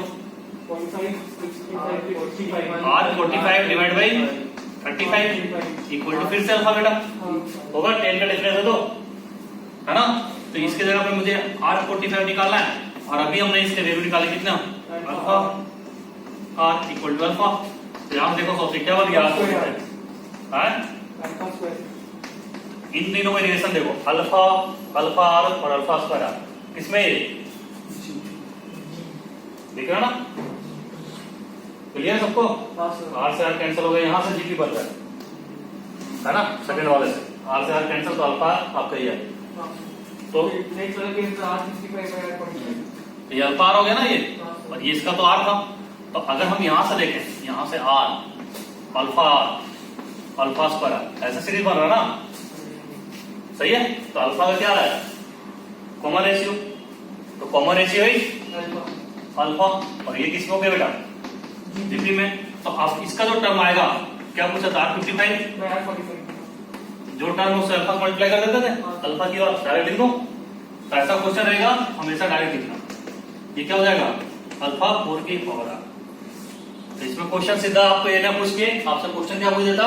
25 पे बेटा कितना है? आर है, हमें बताओ 65 पे कितना होगा? 25, 35, 45, 55 देन 65। कौन सा टर्म आ गया? क्या 5 टर्म? तो देखो 1 2 3 4 टाइप हो गया बेटा। तो अल्फा तो आपका कॉमन रेशियो है, तो उसके हिसाब से आप कर दो, है ना? अल्फा की पावर 4 आ गया ना? तो चलो, तो ये था जब हमारे पास 10 का डिफरेंस होता था। अगर डिफरेंस 10 का नहीं है तो हम लोग क्या करेंगे? इन जनरल अगर ये भूल जाओ तो ये सबके लिए तरीका है कि हम लोग इन जनरल क्या लिखेंगे। तो देखो, अगर अपने पास टेम्परेचर डिफरेंस डेल्टा डी मान, तो उसके लिए हमारा रेट क्या होगा? According to temperature. तो आप क्या करो, आपको पता करना है RT plus delta T divide by RT। तो ये कुछ नहीं होता बेटा, अल्फा की power delta T by T. अब डेल्टा टी क्या है? Temperature difference. फॉर एग्जांपल देखो, मैं समझाता हूँ एग्जांपल। अगर मैं एग्जांपल की बात करूं तो कुछ भी एग्जांपल ले लो। जैसे मैं 25 का अल्फा जानता हूं, तो मैं यहां से ले लो 25 और 30 ले लो। अल्फा की पावर डेल्टा टी बाई 10। तो 25 से 30 में डिफरेंस कितना हो गया? 5 का 5। तो अल्फा की पावर क्या करोगे? 5 डिवाइड बाई 10 कितना हो गया? अल्फा की power 1/2। This is nothing but root alpha लिख सकते हैं। अगर मैं यहां पे बोल रहा हूं आपको कि आप मुझे बताओ 125 करो विथ रिस्पेक्ट टू 25, सही है? डिफरेंस कितना हो गया? 25 125, तो कितना का डिफरेंस हो गया? 100 का, सही है? ये कितना हो गया बेटा? अल्फा की पावर 10 बस। तो ये चीजों को ध्यान रखना है। तो यहाँ पे क्या होगा, कभी फर्स्ट ऑर्डर काइनेटिक्स पूछ देगा, कभी जीरो ऑर्डर, तो उससे घबराना नहीं। जो आपको रेट दिया है बस रेट को डिफरेंस लेके, तो हमेशा जब एक का डिफरेंस होगा तो ये कर लेना और नहीं होगा तो ये करना। तो इसको जल्दी से कॉपी करो, हो गया copy.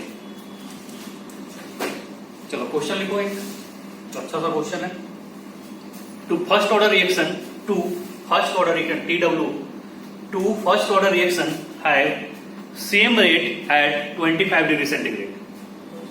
To first order reaction have same rate at 25 degree centigrade, full stop, if temperature coefficient of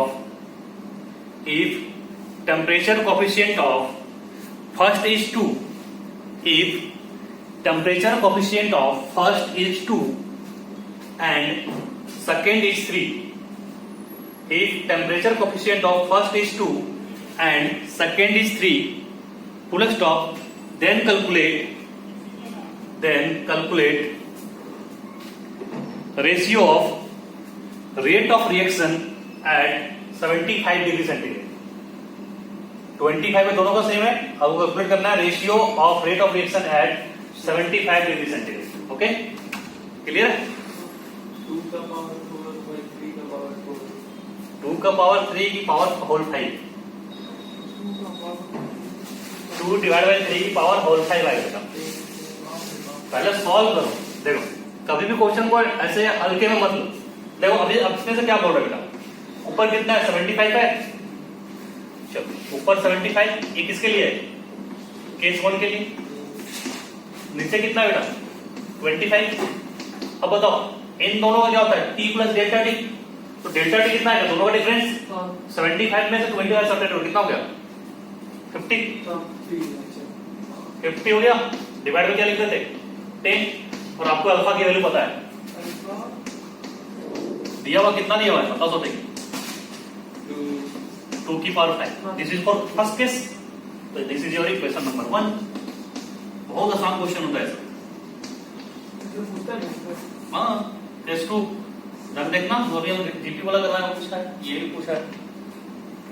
R75 divide by R25, देखो बेटा ये कितना होगा 3, पावर तो सेम ही आना ना, क्योंकि 50 का डिफरेंस है, तो 2 बार कैलकुलेट करना है, एक बार लिख देते हैं 3 की पावर 5।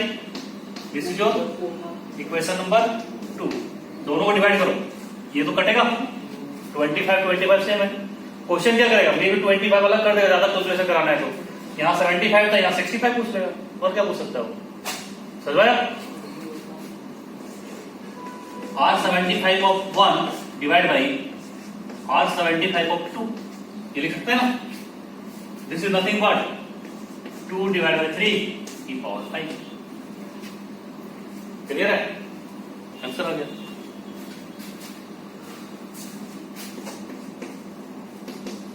हम लोग सीखते हैं जैसे स्टेट में सही नहीं पढ़ा था मेरे से। हाँ? क्या 50 की जगह 40, हाँ 40 कर दिया था ना तुमने, तो जल्दी से नहीं करा करो, लिख लिया सबने। अब चलो देखते हैं हम लोग इफेक्ट ऑफ टेम्परेचर, तो जो ग्राफ बनता है वो मैं बता रहा हूँ, ठीक है। तो लिखो जल्दी से इफेक्ट ऑफ टेम्परेचर ग्राफ। कैसे 2 से 3 लाया, 2 to 3 लिखाया था ना, तो कैसा है आपको मैंने गैसेस स्टेट में पढ़ाया था स्टीफन बोल्ट्जमैन कर्व, याद होगा पता नहीं, ठीक है। तो this is your fraction of molecule का, इधर पूरा लिख देता हूं, फ्रैक्शन ऑफ मॉलिक्यूल।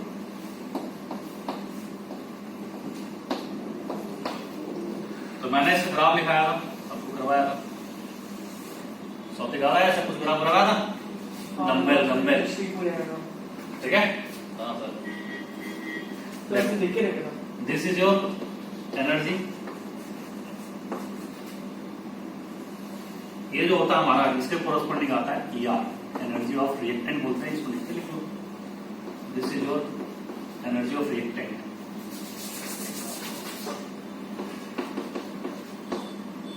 ER, ये आपका ग्राफ है एनर्जी का, और ये हमारी इसकी कोरस्पॉन्डिंग आती है threshold energy. This is your VT। मैं सबके में नहीं लिखाऊंगा, ठीक है, कोई दिक्कत नहीं। अब देखो ग्राफ में क्या होगा, जब आप टेम्परेचर बढ़ाओगे तो टेम्परेचर बढ़ाने से क्या होगा, रिएक्टेंट जो होगा उसकी काइनेटिक एनर्जी बढ़ेगी, मॉलिक्यूल का रैंडमनेस बढ़ेगा। तो जो यहाँ पे स्टार्ट हो रहा था ये आगे बढ़ेंगे, ये भी इस पोजीशन इस पोजीशन इस पोजीशन, इसका ग्राफ का नेचर चेंज होगा बेटा अल्टीमेटली। तो ये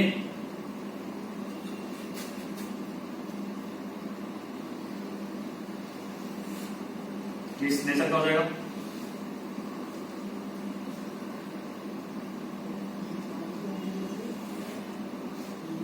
अब देखो पहले कितने मॉलिक्यूल पार्टिसिपेट कर रहे थे, अगर हम पहले की बात करें तो देखो पहला कितना मॉलिक्यूल पार्टिसिपेट कर रहे थे बेटा,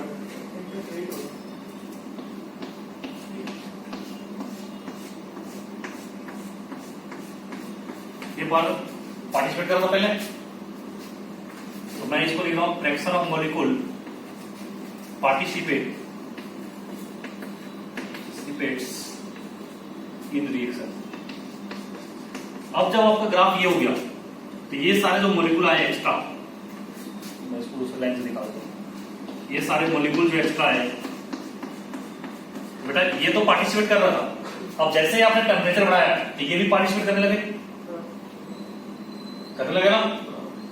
तो ये क्या हो गया, this is your extra molecule, extra fraction of molecule participate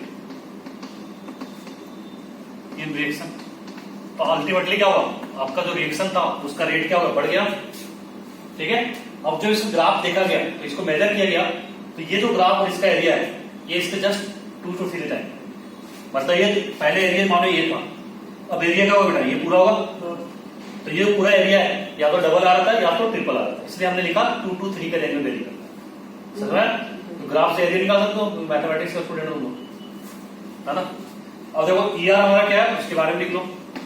ER आपका बेटा है एनर्जी ऑफ रिएक्टेंट,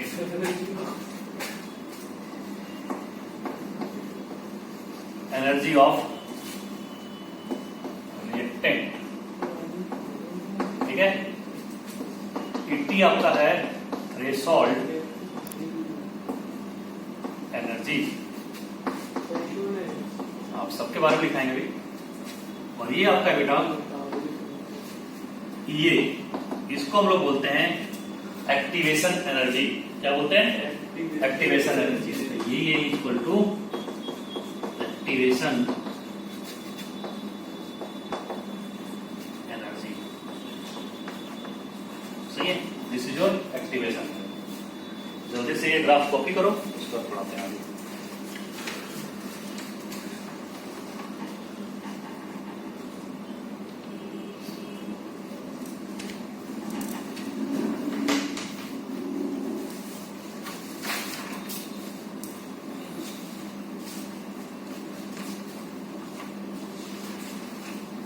देखना सबने, चलो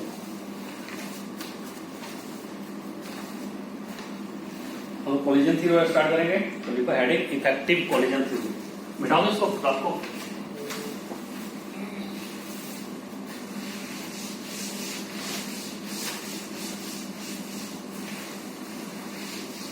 हम लोग का उम्मीद है कि ये ऑफलाइन होने का कब से होगा, स्कूल को बता रहा है तो सॉलिड स्टेट इसलिए बचा हुआ है।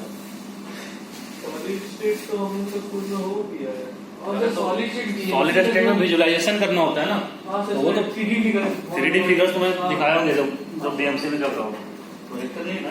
तो बीएमसी का है पहले स्टार्ट किया था दिल्ली से, सॉलिड ये वो तो एक्टिव कहां पर आता है। हां सही बोले, तो एक सही नीचे छापता कॉलिजन सब चीज थ्योरी।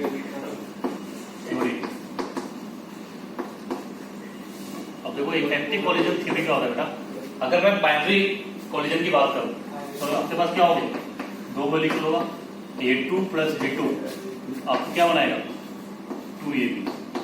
तो यहां से क्या बोल रहा है कि जो number of binary collision observe किया गया ये पर सेकंड एट रूम टेम्परेचर में बात करें 10⁻27 आता है, 1 सेकंड में 10⁻27 टाइम कोलिजन होता है। क्लियर, बहुत ज्यादा है ना। तो अगर सारे कोलिजन बेटा इफेक्टिव होगा तो रिएक्शन आपको प्लग झपकते ही खत्म हो जाएगी। रिएक्शन क्या होता है, एक फाइनाइट टाइम रहता है फॉर देयर कंप्लीशन। तो मतलब कुछ ना कुछ लोचा है। तो लोचा का मतलब क्या हुआ, जितने भी कॉलिजन हो रहे हैं बेटा वो इफेक्टिव नहीं है। तो इफेक्टिव कॉलिजन होने के लिए क्या होना चाहिए, उसको दो शर्त को फॉलो करना चाहिए। एक एनर्जी बैरियर क्लोज करना चाहिए और दूसरा ओरिएंटेशन बैरियर क्लोज करना चाहिए। सही है। तो एनर्जी बैरियर क्लोज करने के लिए इसको मिनिमम अमाउंट ऑफ एनर्जी की जरूरत होती है। अगर उतनी amount of energy reactant molecule के पास है तो रिएक्शन हो जाएगा प्रोसीड। और अगर वो कोलाइड कर रहे हैं तो उनके बीच में प्रॉपर कॉलिजन होना चाहिए। सही है। जैसे मैं और सौतिक टकरा रहा हूँ, फेस टू फेस टकराऊंगा तो मेरे काम खत्म, उसका काम खत्म। अगर कार से जा रहा हूँ तो अगर साइड से टकराया तो थोड़ा सा छू के निकल जाएंगे। अगर दूर से जा रहे हैं सौतिक बोलेगा टाटा बाय बाय सर, आप अपने रास्ते में जाइए, मैं अपने रास्ते में जाऊंगा। तो सेम यहाँ पे भी हो रहा है। ठीक है। तो लिखो the number of effective binary collision, the number of effective binary collision observed per unit second per unit volume at room temperature is 10 की पावर 27 is 10 की पावर 27 is 10 की पावर 27। लिख लिया। if पुलिस के बाद if all these collisions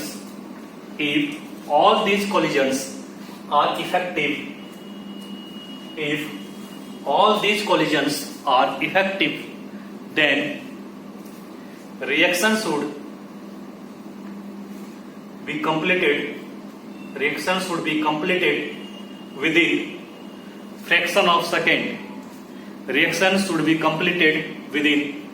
fraction of second. But actually reaction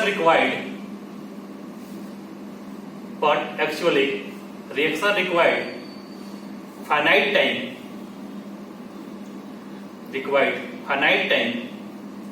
for their completion.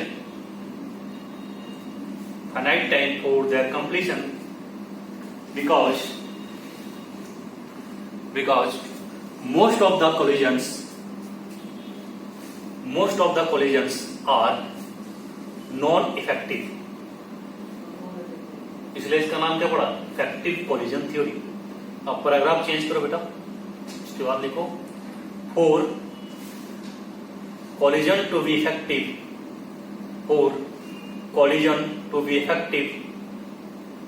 it should cross two types of barrier.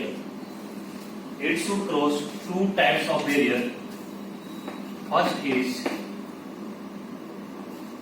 energy barrier,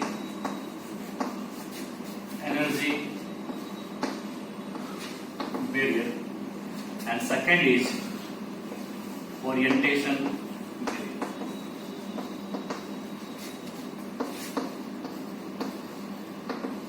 तो दो type के बैरियर्स को क्रॉस करना पड़ेगा। कौन कौन सा, एनर्जी बैरियर और ओरिएंटेशन बैरियर। तो बेटा आप देखो थ्रेशोल्ड एनर्जी, जो फर्स्ट हम लोग यहाँ पे लिखना है एनर्जी में क्या होगा, threshold energy. Threshold energy definition है, जल्दी से लिखो। अब देखो केमिस्ट्री में कहीं भी थ्रेशोल्ड वर्ड आए उसका मतलब मिनिमम या मैक्सिमम होता है। जैसे आपने थ्रेशोल्ड फ्रीक्वेंसी पढ़ा होगा इलेक्ट्रोमैग्नेटिक में, थ्रेशोल्ड वेवलेंथ पढ़ा होगा बेटा। तो यहाँ पे जो आपकी एनर्जी है, रिएक्शन कंप्लीट करना है, तब एनर्जी ज्यादा देना चाहोगे कम देना चाहोगे, कम देना चाहोगे। ठीक है। तो रिएक्टेंट का जितना मिनिमम एनर्जी में वो कन्वर्ट किस में हो जाता है, प्रोडक्ट में। तो उसे हम क्या बोलेंगे, थ्रेशोल्ड एनर्जी। ठीक है। तो लिखो द मिनिमम एनर्जी, देखो बेटा the minimum energy required by reactant molecule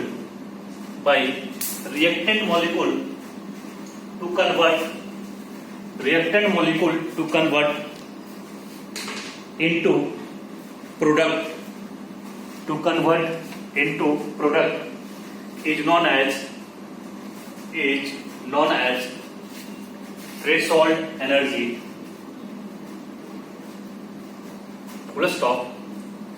This is fixed for, ये एनर्जी जो होता है this is fixed for given reaction. जो रिएक्शन दिया बेटा उसके लिए फिक्स्ड होता है. This is fixed for given reaction and independent of temperature.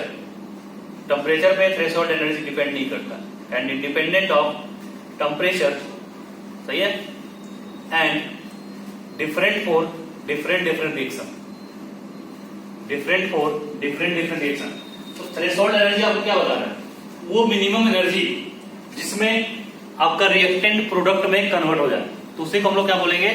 Threshold energy बोलेंगे. कितना टाइम हो रहा है मोबाइल में देखना? 12:50 टाइम हो चुका है. 1 बज गया. तो ठीक है, ओरिएंटेशन लिखा के खत्म करते हैं. हाँ, तो देखो, if ER is less than ET, अगर आपका ER लेस देन ET हो गया तो कॉलिजन कैसा होगा? Non effective collision. कॉलिजन कभी भी आपका नॉन इफेक्टिव कॉलिजन.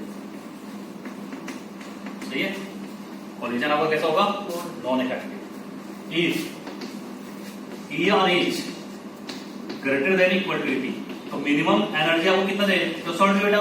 अगर थ्रेशोल्ड का इक्वल भी होगा तो चांस ऑफ इफेक्टिव कॉलिजन, यहाँ पे चांस होगा, चांस फॉर इफेक्टिव कॉलिजन. पूरा इफेक्टिव कॉलिजन नहीं होगा क्योंकि अभी आपको बोला है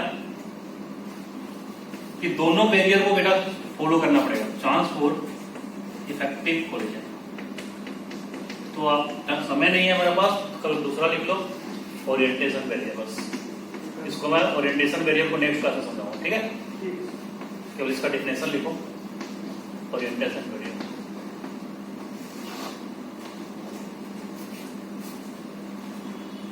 लिखो ओरिएंटेशन बैरियर में molecules should be properly oriented